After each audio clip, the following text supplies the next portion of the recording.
Letošnjo arkolonavtsko avanturo smo začeli v Benečiji, v kraju Taglio di Po, ob mogočni reki Pad. Ta skoraj 650 km dolga reka, najdaljša v Italiji, se pred izlivom v Jadransko morje razcepi v razvejeno delto, ki z množico kanalov in lagun tvori pravi vodni labirint. V 13 dneh smo na 1100 km dolgem kolesarjenju premagali 10 000 višinskih metrov. Obiskali smo 6 dežel ob Jadranskem morju, to so Benečija, Emilia Romagna, Marche, Abruzze, Molise in Apulio. Začeli smo v Benečiji in že v prvi etapi po prečkanju Po di Goro, enega glavnih kanalov delta reke Pad, prispeli v Emilio Romagno. Po njej smo kolesarili v naslednjih dneh skozi Raveno do Riminija, kjer smo zavili v notranjost in obiskali kneževino San Marino.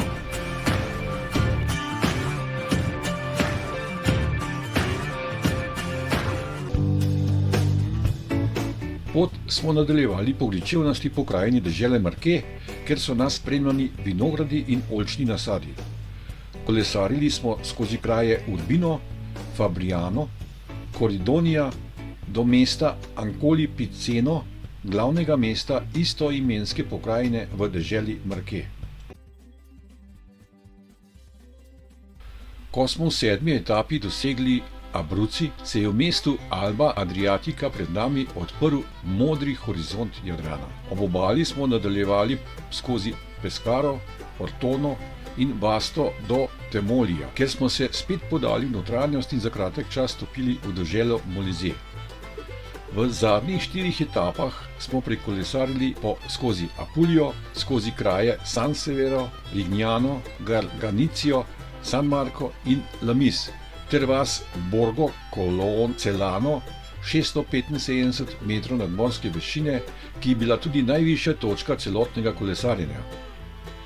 Nadaljevali smo po planoti skozi San Giovanni Rotondo, se spustili v Manfredonijo in ob obali nadaljevali skozi Barleto in Trani. Od tam smo ponovno zavili v notranjost ter skozi Corato in Giolio ter Kole prispeli v noči. V zadnji etapi smo kolesarili po pokrajini, znane po trulih, čarobnih hiškah z stožčastimi strehami. Truli so nas spremljali tako izven naselij kot v mestih Alberobello, Locotorondodo, Cisterino in Ostuni. Končni cilj našega potepanja je bil Brindisi, mesto na peti italijanskega škornja.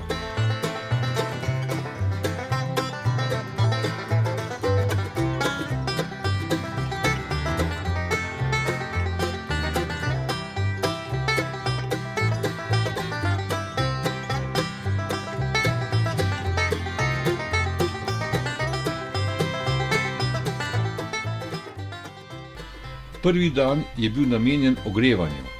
Po dolgi vožnji do izhodišča smo iz kraja Taglio di Po krenili po ravninskem svetu Benečije do mesta Ariano. Nadaljevali smo po Emiliji Romaniji skozi kraje Macenzatica, Italba, Ponte Langorino in Abbazia di Pomposa, kjer nas je pozdravila mogočna Opatija iz 9. stoletja. Ob kanalu Po di Volano smo prispeli v Lido di Volano na obali Jadranskega morja. Sledila je vožnja po panoramski cesti med morjem in jezerom Valle Bertuzzi do našega prvega prenočišča v Lido do Pomposa. Prvi dan je števec pokazal 56 km, noge so bile še lahke, srce pa polno pričakovanj.